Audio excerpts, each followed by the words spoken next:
ಕರ್ನಾಟಕ ರಾಜ್ಯ ಕಂಡ ಅಪರೂಪದ ರಾಜಕಾರಣಿ ಮುಖ್ಯಮಂತ್ರಿ ರೇಸಿನಲ್ಲಿಯೂ ಸಹಿತ ಇದ್ದರು. ಅವರು ಬೆಳಗಾವಿ ಜಿಲ್ಲೆಯ ಈ ಹುಕ್ಕೇರಿ ಮತಕ್ಷೇತ್ರದಿಂದ ಪ್ರತಿನಿಧಿಸುತ್ತಿದ್ದರು. ಅಂಥ ಒಬ್ಬ ಅಪರೂಪದ ರಾಜಕಾರಣಿ ನಮ್ಮ ಮುಂದೆ ಇಲ್ಲ ಇವತ್ತು. ಭಾಳ ಸೋಜಿಗದ ಸಂಗತಿ ಅಲ್ರಿ. ಯಾಕಂದರೆ ಒಬ್ಬೊಬ್ಬರು ರಾಜಕಾರಣಿಗಳು ತಮ್ಮ ಯಾವುದೇ ವಿವಾದಾಸ್ಪದ ಹೇಳಿಕೆಗಳನ್ನು ನೀಡದೆ ಅನೇಕ ಸಾಮಾಜಿಕ ಚಟುವಟಿಕೆ ಮುಖಾಂತರ ಯಾವುದೇ ಪಕ್ಷದಲ್ಲಿ ಇದ್ದರೂ ಸಹಿತ ಅವರು ಎಲ್ಲ ಜಾತಿ ಧರ್ಮದವರ ಜೊತೆ ಭಾಳ ಅನೋನ್ಯ ಸಂಬಂಧದಿಂದ ಇದ್ದರು. ಅಂಥ ಅಪರೂಪದ ರಾಜಕಾರಣಿ ನಮ್ಮ ಮುಂದೆ ಇಲ್ಲ ಇವತ್ತು. ಇದೇ ಹುಕ್ಕೇರಿ ಮತಕ್ಷೇತ್ರದಿಂದ ಪ್ರತಿನಿಧಿಸುತ್ತಿರುವ ಉಮೇಶ್ ಕತ್ತಿ ಸಾಹೇಬರು, ದಿವಂಗತ ಕೈಲಾಸವಾಸಿಗಳಾದಂಥ ಉಮೇಶ್ ಕತ್ತಿ ಅವರದೊಂದು ವೈಶಿಷ್ಟ್ಯತನ ಕೇಳ್ರಿ. ಯಾವಾಗಲೂ ಬೆಲ್ಲದ ಭಾಗವಡಿಗೆ ಅವರು ವಾಸ್ತವ್ಯಕ್ಕೆ ಬಂದ್ರಂದ್ರೆ ಬೆಳಗ್ಗೆ ಒಂದು ಫೋನ್ ಮಾಡ್ತಿದ್ರು ನಮ್ಗೆ.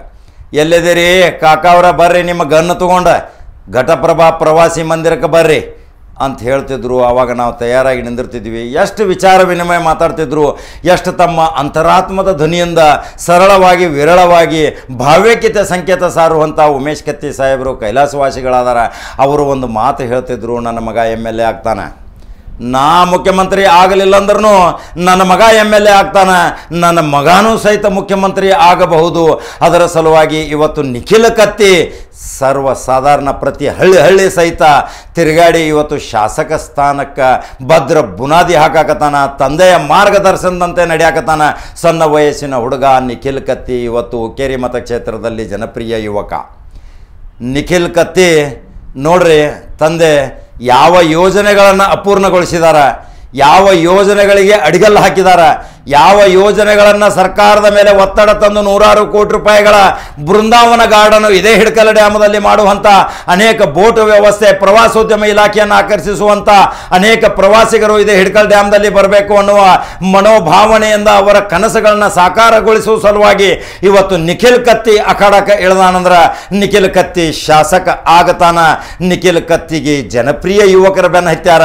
ನಿಖಿಲ್ ಕತ್ತಿ ತಂದೆಯ ಮಾರ್ಗದರ್ಶನ, ತಂದೆಯ ಕಂಡಂಥ ಕನಸುಗಳನ್ನು ನನಸು ಮಾಡಲಿಕ್ಕೆ ನಿಖಿಲ್ ಕತ್ತಿ ಇವತ್ತು ವಿಧಾನಸಭಾ ಪ್ರವೇಶ ಮಾಡುವುದು ಅನಿವಾರ್ಯ ಐತ್ರಿ. ಹುಕ್ಕೇರಿ ಮತದಾರ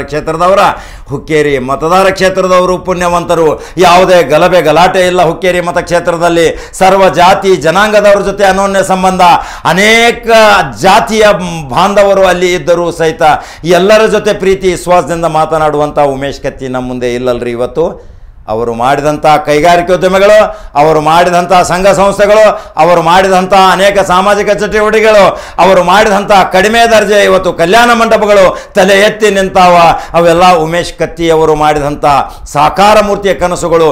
ಇವತ್ತು ಮನುಷ್ಯ ಇರುವಾಗ ಏನು ಮಾಡ್ತಾನೆ, ಅವನು ಹೋದ ಮೇಲೆ ಏನು ಬಿಟ್ಟು ಹೋಗ್ತಾನನ್ನುವ ಕುರುಹುಗಳು ಇವತ್ತು ನಾವು ಹುಕ್ಕೇರಿ ಮತಕ್ಷೇತ್ರದಲ್ಲಿ ಕಾಣಬಹುದು. ನೋಡ್ರಿ, ಇವತ್ತು ಪ್ರಾಥಮಿಕ ಪತ್ತಿನ ಸಂಘಗಳು ಇವತ್ತು ಎಷ್ಟು ಜನಪ್ರಿಯವಾಗ್ಯಾವ. ಅನೇಕ ಸಾಲ ಸೌಲಭ್ಯದೊಂದಿಗೆ ಇವತ್ತು ರೈತಾಪಿ ಜನರು ಎಷ್ಟು ಖುಷಿಯಿಂದ ಅದಾರ. ಉಮೇಶ್ ಕತ್ತಿ ಮತ್ತು ರಮೇಶ್ ಕತ್ತಿ ಮಾಡಿದ ಕನಸುಗಳನ್ನ ಸಾಕಾರಗೊಳಿಸಲಿಕ್ಕೆ ಅದೇ ನಿಖಿಲ್ ಕತ್ತಿ ಅಖಾಡಕ್ಕೆ ಇಳಿದಾರ. ಅವ್ರ ತಂದೆ ಏನು ಮಾತಾಡಿದಾರೆ ನಮ್ಮ ಜೊತೆ ಒಂದು ಸ್ವಲ್ಪ ತೋರಿಸ್ಬೇಕಲ್ರಿ. ಯಾವಾಗಲೂ ಬಹಳ ನಯವಿನಯದಿಂದ ಘಟಪ್ರಭಾ ಪ್ರವಾಸಿ ಮಂದಿರಕ್ಕೆ ಬರ್ತಿದ್ರು. ಬಂದ ತಕ್ಷಣ ನಮನ ಕರೆಸ್ತಿದ್ರು, ವಿಚಾರ ವಿನಿಮಯ ಮಾಡ್ತಿದ್ರು. ಅಲ್ಲಿ ಬುತ್ತಿ ಗಂಟು ಸಹಿತ ಬರ್ತಿತ್ತು. ಆ ತೋಟದಲ್ಲಿ ಹೋಗಿ, ಅಲ್ಲಿ ಟಾಪುದಲ್ಲಿ ಹೋಗಿ ನಾವು ಊಟ ಸಹಿತ ಮಾಡ್ತಿದ್ವಿ. ಅರಣ್ಯ ಮಂತ್ರಿ ಇದ್ದರು, ಆಹಾರ ಖಾತೆ ಮಂತ್ರಿ ಇದ್ದರು, ಅನೇಕ ತೋಟಗಾರಿಕೆ ಮಂತ್ರಿ, ಬೆಳಗಾವಿ ಜಿಲ್ಲಾ ಉಸ್ತುವಾರಿ ಸಚಿವರಾಗಿ ಕಾರ್ಯನಿರ್ವಹಿಸಿದರು. ಅವರ ಮಾರ್ಗದರ್ಶನ, ಅವರ ಪ್ರೇರಣೆ ಈ ನಿಖಿಲ್ ಕತ್ತಿಗೆ ಬರಲಿ.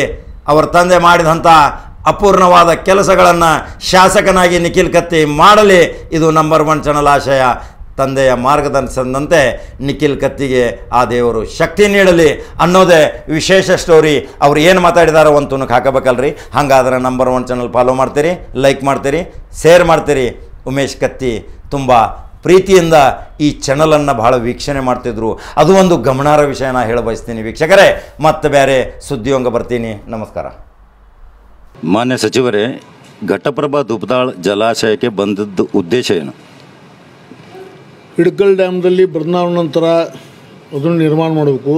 ಅದ್ರ ಜೊತೆ ಹಿಡಕಲ್ ಡ್ಯಾಮ್ನಿಂದ ದುಬ್ದಾಳ್ ವೇರು 15 ಕಿಲೋಮೀಟ್ರ್ ಅಂತರದಲ್ಲಿ 12 ತಿಂಗಳು ನೀರಿರುತ್ತೆ. ಆ ನೀರಿನ ಉಪಯೋಗ ಈ ಬೋಟ್ಗಳನ್ನ ಹಾಕಿ ವಾಟರ್ ಸ್ಪೋರ್ಟ್ಸ್ಗಳನ್ನು ಮಾಡಬೇಕು ಅನ್ನೋ ಉದ್ದೇಶದಿಂದ ಬಂದಿದ್ದೆ. ಅದ್ರ ಜೊತೆ ನಮ್ಮ ಫಾರೆಸ್ಟ್ ಅಧಿಕಾರಿಗಳನ್ನ ಕರ್ಕೊಂಡ್ಬಂದು ಇದನ್ನು 84 ಹೆಕ್ಟೇರಷ್ಟು ಇಲ್ಲಿ ನಡಗಡ್ಡಿದೆ. ಅದನ್ನು ಅಭಿವೃದ್ಧಿಪಡಿಸಬೇಕು. ಅದರಲ್ಲಿ ಸಾಕಾಗುವಂಥ ಕೆಲವು ಕರಡಿಗಳು, ನರಿಗಳು, ಮೊಸಳೆಗಳು ಈ ರೀತಿ ಪ್ರಾಣಿಗಳನ್ನ ಸಂಗ್ರಹಾಲಯ ಮಾಡ್ಬೇಕಂತೇಳಿ ವಿಚಾರ ಇಟ್ಕೊಂಡು ಬಂದಿದ್ದೆ. ಅವರಿಗೆಲ್ಲರೂ ವೀಕ್ಷಣೆ ಮಾಡಿದ್ದಾರೆ. ಕೆಲವೇ ದಿನಗಳ ಬಗ್ಗೆ ಮಾಹಿತಿ ಕೊಡ್ತಾರೆ ಅಂತ ಹೇಳಿದ್ದಾರೆ. ಆ ಮಾಹಿತಿಯನ್ನು ವೀಕ್ಷಣೆ ಮಾಡಿ ಈ ಒಟ್ಟಲ್ಲಿ ಉತ್ತರ ಕರ್ನಾಟಕದಲ್ಲಿ ವಿಶೇಷವಾಗಿ ಹಿಡಕಲ್ ಡ್ಯಾಮ್ನಲ್ಲಿ ಬದಲಾವಣೆ ನಿರ್ಮಾಣ ಮಾಡಬೇಕು. ಅದರ ಜೊತೆ ಈ ಹಿಡಕಲ್ ಡ್ಯಾಮ್ ಟು ದುಬ್ದಾಳ್ 15 ಕಿಲೋಮೀಟ್ರ್ 12 ತಿಂಗಳು ನೀರಿರುತ್ತೆ. ಅದ್ರ ಉಪಯೋಗ ಬಿಡಬೇಕು. ಅದರಲ್ಲಿ ಬರ್ತಕ್ಕಂಥ 22 ನಡಗಡ್ಡೆಗಳು, ಸುಮಾರು 22 ನಡಗಡ್ಡೆಗಳು ಬರ್ತವೆ. ಅದರಲ್ಲಿ ಒಂದು ಒಳ್ಳೆಯ ರೀತಿಯಿಂದ ರಿಸಾಲ್ಟ್ ಮಾಡಬೇಕು ಅನ್ನೋ ಉದ್ದೇಶದಿಂದ ಈ ಕಾರ್ಯಕ್ರಮ ಹಾಕೊಂಡ್ಬಂದಿದ್ದೀನಿ. ಈ ಬರೋ ಅಕ್ಟೋಬರ್ ಒಳಗೆ ಈ ಹಿಡಕಲ್ ಡ್ಯಾಮ್ನಿಂದ ಆಗತಕ್ಕಂಥ ಈ ಬೃಂದಾವನ ಥರದಲ್ಲಿ ಉತ್ತರ ಕರ್ನಾಟಕದಲ್ಲಿ ಅದು ನಿರ್ಮಾಣ ಮಾಡೋದ್ರ ಪ್ರೊಜೆಕ್ಟ್ ರಿಪೋರ್ಟ್ ಕೊಡ್ತಾ ಇದ್ದಾರೆ. ಅದರ ಸಭೆಗಳು ಮಾಡಿ ಬರ್ತಕ್ಕಂಥ 2 ವರ್ಷದಲ್ಲಿ ಪೂರ್ಣ ಪ್ರಮಾಣದ ಬೃಂದಾವನ ನಿರ್ಮಾಣ ಈ ಭಾಗದಲ್ಲಿ ಆಗಬೇಕಂತ ಇವತ್ತು ಇಲ್ಲಿ ಬಂದಿದ್ದೆ. ಸರ್, ಮುಖ್ಯಮಂತ್ರಿ ಆಗಲಿಕ್ಕೆ ನೀವು ಪ್ರಬಲ ಆಕಾಂಕ್ಷಿ. ಉತ್ತರ ಕರ್ನಾಟಕಕ್ಕಾಗಿ ಅನೇಕ ಬಾರಿ ನೀವು ಪ್ರಬಲ ಹೋರಾಟ ಮಾಡಿದ್ದೀರಾ. ಈಗ ಬರುವ ನಾಳೆ ಅಧಿವೇಶನದಲ್ಲಿ ಉತ್ತರ ಕರ್ನಾಟಕದಲ್ಲಿ ಇದು ಸುವರ್ಣಸೌಧದಲ್ಲಿ ಎಷ್ಟು ಕಚೇರಿ ತರಬೇಕಂತ ಹೋರಾಟ ಮಾಡ್ತೀರಾ? ಅದ್ರ ಬಗ್ಗೆ ನಿಮ್ಮದು ಮೊದಲಿಂದನೂ ಹೋರಾಟ ಇದೆ. ಪ್ರತಿಯೊಬ್ಬ ಜನಸಾಮಾನ್ಯ ಬೆಂಗಳೂರಿಗೆ ಹೋಗಬಾರ್ದು, ಸುವರ್ಣಸೌಧದಲ್ಲೇ ತಮ್ಮ ಕೆಲಸ ಕಾರ್ಯ ಮಾಡಿಕೊಂಡು ವಾಪಸ್ ಹೋಗಬೇಕು. ಇದ್ರ ಬಗ್ಗೆ ಯಾವ ಪ್ರಬಲ ಹೋರಾಟ ಮಾಡ್ತೀರಾ ಸರ್ ತಾವು? ನಾನು ಒಬ್ಬ ರಾಜ್ಯದ ಮಂತ್ರಿಯಾಗಿ ಈಗಾಗಲೇ ಮುಖ್ಯಮಂತ್ರಿ ಪ್ರಬಲ ಆಕಾಂಕ್ಷೆ ಇರೋದು ನಿಜ. ಆದರೆ ಇವತ್ತು ಮುಖ್ಯಮಂತ್ರಿ ಸ್ಥಾನ ಖಾಲಿ ಇಲ್ಲ. ಈಗಾಗಲೇ ಆ ಸ್ಥಾನ ಬೊಮ್ಮಾಯಿಯವರು ತುಂಬಿದ್ದಾರೆ. ಅವರ ಮಂತ್ರಿಮಂಡಲದಲ್ಲಿ ನಾನು ಮಂತ್ರಿಯಾಗಿ ಕೆಲಸ ಮಾಡ್ತಾಯಿದ್ದೀನಿ. ಬೊಮ್ಮಾಯಿನವರು ಹೊರಗಿನವರಲ್ಲ, ಅವರು ನಮ್ಮ ಉತ್ತರ ಕರ್ನಾಟಕದವರೇ, ನಿಮ್ಮ ಜೂನಿಯರು. ಆದರೆ ಉತ್ತರ ಕರ್ನಾಟಕದಿಂದ ಆಯ್ಕೆಯಾದಂಥ ವ್ಯಕ್ತಿ ರಾಜ್ಯದ ಮುಖ್ಯಮಂತ್ರಿ ಒಳ್ಳೆಯ ಕೆಲಸ ಮಾಡ್ತಾಯಿದ್ದಾರೆ. ನಾವು ಅವ್ರ ಜೊತೆ ಸಹಕಾರ ಮಾಡಿ ಈ ಅಭಿವೃದ್ಧಿಯನ್ನು ಮಾಡುವಂಥ ಪ್ರಯತ್ನವನ್ನು ಮಾಡ್ತೀವಿ. ಸರ್, ಮತ್ತೊಂದು ಪ್ರಶ್ನೆ. ಪ್ರಬಲವಾದ ಖಾತೆ ಹೊಂದಿದ್ದೀರಾ, ಅರಣ್ಯ ಖಾತೆ. ಈ ಅರಣ್ಯ ಖಾತೆಯಲ್ಲಿ ಕೆಲವು ನೌಕರಸ್ಥರು ಸುಪ್ರೀಂ ಕೋರ್ಟ್ ಆದೇಶ ಆದರೂ ಇನ್ನೂ ಅವರಿಗೆ ಒಂದು ಶಾಶ್ವತ ಪರಿಹಾರ ಸಿಕ್ಕಿಲ್ಲ. 10,000 ವೇತನದಿಂದ ಕೆಲಸ ಮಾಡ್ತಾ ಇದ್ದಾರೆ. ಇದ್ರ ಬಗ್ಗೆ ತಾವು ಯಾವ ಕ್ರಮ ತಗೋತೀರಾ? ಸುಪ್ರೀಂ ಕೋರ್ಟ್ನಲ್ಲಿ ಯಾವುದೇ ವ್ಯಾಜ್ಯ ಇರೋದಿಲ್ಲ. ನಮ್ಮ ರಾಜ್ಯದ ನೌಕರರು ಈ ವಾಚರ್ಸ್ ಅಂದರೆ ನಮ್ಮ ಏನು ಗಾರ್ಡರ್ಸ್ ಇವರು RFO, ಡೆಪ್ಟಿ RFO, ಆಮೇಲೆ ಇದು ನಮ್ಮ ಕೆಳಗಿರ್ತಕ್ಕಂಥ ವಾಚರ್ಸ್ಗೆ ಅವರಿಗೆ ಪಗಾರ ಹೆಚ್ಚು ಮಾಡೋಕ್ಕಂತ ಮಾಡಿದರೆ ಅದು ಬರೋ ಅಧಿವೇಶನ ಹೋದ ಮೇಲೆ ಮೀಟಿಂಗ್ ಸಭೆಗಳು ಮಾಡಿ ಮಾಡುವಂಥ ಕೆಲಸ ಮಾಡ್ತೀವಿ. ಸರ್, ಈ ಆಸ್ತಿ ಎಲ್ಲ ಇದು ಇರೋದು ನೀರಾವರಿ ನಿಗಮದ ಆಸ್ತಿ, ಅರಣ್ಯ ಇಲಾಖೆದೂ ಆಸ್ತಿ ಜಂಟಿಯಲ್ಲಿದೆ. ಇದು ಈಗ ಇಲ್ಲಿ ಪ್ರವಾಸೋದ್ಯಮ ಇಲಾಖೆಯಿಂದ ಏನಾದರೂ ಇದಕ್ಕೆ ಹಣಕಾಸಿನ ನೆರವು ತರ್ತೀರಾ? ನಡಗಡ್ಡೆಯವರು ನೀರಾವರಿ ಇಲಾಖೆಯಿಂದ, ಇಲ್ಲಿರೋ ಆಸ್ತಿ ಎಲ್ಲ ನೀರಾವರಿ ಇಲಾಖೆಯಿಂದ. ಆದರೂ ಅದನ್ನು ಈಗಾಗಲೇ ಬರ್ಡ್ ಸೆಂಚುರಿ ಆಗಿ ಪರಿವರ್ತನೆ ಆಗಿದೆ. ಬರ್ಡ್ ಸೆಂಚುರಿ ಆದಮೇಲೆ ಅದು ಯಾವುದೇ ರೀತಿಯ ನೀರಾವರಿ ಇಲಾಖೆಯ ವ್ಯಾಪ್ತಿಗೆ ಉಳಿಯೋದಿಲ್ಲ, ಅದು ಅರಣ್ಯ ಇಲಾಖೆಗೆ ಬರುತ್ತೆ. ಹಾಗಾಗಿ ಅದನ್ನ ಅಭಿವೃದ್ಧಿಪಡಿಸಿಕೊಳ್ಳೋ ದೃಷ್ಟಿಯಿಂದ ಬಂದಿದ್ದೆ. ಇದು ನಮ್ಮ ಬರ್ತಕ್ಕಂಥ ನಿರ್ಮಾಣದಲ್ಲಿ ಅಭಿವೃದ್ಧಿಪಡಿಸುವಂಥ ಕೆಲಸ ಮಾಡ್ತೀವಿ. ನಿಮ್ಮ ಆಡಳಿತ ಸರ್, ಈಗ ಪ್ರಬಲ ಖಾತೆ ನಿಮ್ಮದು ಅರಣ್ಯ ಖಾತೆ, ಅದರದ್ದೊಂದು PCCF ಒಂದು ಹುದ್ದೆ ಇಲ್ಲಿ ಉತ್ತರ ಕರ್ನಾಟಕದ ಒಂದು ಸುವರ್ಣಸೌಧದಲ್ಲಿ ಆಗ್ತಾರೆ ಬಾರ್ ಸರ್? ಕೆಲವು ಇಲಾಖೆಗಳನ್ನ ಉತ್ತರ ಕರ್ನಾಟಕ ತರಬೇಕಂತ ಸರ್ಕಾರದ ತೀರ್ಮಾನ ಆಗಿದೆ. ಈಗಾಗಲೇ 22 ಇಲಾಖೆಗಳನ್ನ ಆಫೀಸ್ಗಳನ್ನ ಇಲ್ಲಿ ಸುವರ್ಣಸೌಧ ತೆರೆಯಲಾಗಿದೆ. ಬರ್ತಕ್ಕಂಥ ತೀರ್ಮಾನದಲ್ಲಿ ಇನ್ನೂ ಯಾವ ಎಕ್ಸೈಸ್ ಆಗಿರ್ಬೋದು, ಅಗ್ರಿಕಲ್ಚರ್ ಆಗಿರ್ಬೋದು, ಈ ಭಾಗದಲ್ಲಿ ಬೇಕಾದಂಥ ಆಫೀಸ್ಗಳನ್ನ ತೆರೆಯುವಂಥ ಕಾರ್ಯಕ್ರಮ ಸರ್ಕಾರ ಮುಂದಿದೆ. ಅದನ್ನು ಬೊಮ್ಮಾಯಿ ಅವರು ನೆರವೇರಿಸಿಕೊಡ್ತಾರೆ ಅಂತ ಹೇಳಿಕೆ ಇಚ್ಛೆ ಮಾಡ್ತಾರೆ. ಇವತ್ತು ನೀವು ಸಮೀಕ್ಷೆ ಮಾಡಿದ ಇದು ಯಾವಾಗ ಕಾರ್ಯರೂಪ ಬರೋ ಸರ್? ನಿಮ್ಮ ಅಧಿಕಾರಿಗಳ ಜೊತೆ ಮಾತುಕತೆ ಮಾಡಿಕೊಂಡು ಇದು FDಯಿಂದ ಅನುಮತಿ ತೊಗೋಬೇಕಾಗತ್ತೆ, ಇದಕ್ಕೆ 100 ಕೋಟಿ ವೆಚ್ಚನೂ ಇದೆ. ಈಗ ಇವತ್ತು ಸಮೀಕ್ಷೆ ಮಾಡಿದ್ದು ನಾವು ಅಭಿವೃದ್ಧಿ ಯಾವ ರೀತಿ ಪಡಿಸ್ಬೇಕಂತ ಚರ್ಚೆ ಮಾಡಲಿಕ್ಕೆ ಕೂಡಿದ್ದೀವಿ. ಇವತ್ತು ಯಾವ ರೀತಿ ಅಭಿವೃದ್ಧಿ ಮಾಡ್ಕೊಂಡು ಚರ್ಚೆ ಆಗಿದೆ. ಸಾಧಾರಣ ಇದು 200 ಕೋಟಿಯಷ್ಟು ಇನ್ವೆಸ್ಟ್ಮೆಂಟ್ ಆಗುತ್ತೆ. ಇನ್ವೆಸ್ಟ್ಮೆಂಟ್ ಆಗಲಿಕ್ಕೆ ಸರ್ಕಾರದಿಂದ ಇದು ಮಾಡಬೇಕಾಗಿಲ್ಲ. ಇದನ್ನು ಫಸ್ಟ್ ಇಂಟ್ರೆಸ್ಟ್ ಅವ್ರು ಕರಿತೀವಿ. ಯಾರೋ ಪ್ರೈವೇಟವ್ರು ಬಂದರೆ ಇನ್ವೆಸ್ಟ್ ಮಾಡ್ತಿದ್ರೆ ಅದು ಒಳ್ಳೆಯದು. ಅದು ಆಗದೇ ಇದ್ದರೆ ಸರ್ಕಾರದಿಂದ ಮಾಡ್ತೀವಿ. ಮುಂದಿನ ಮುಖ್ಯಮಂತ್ರಿ ಯಾವಾಗ ಸರ್ ತಾವು?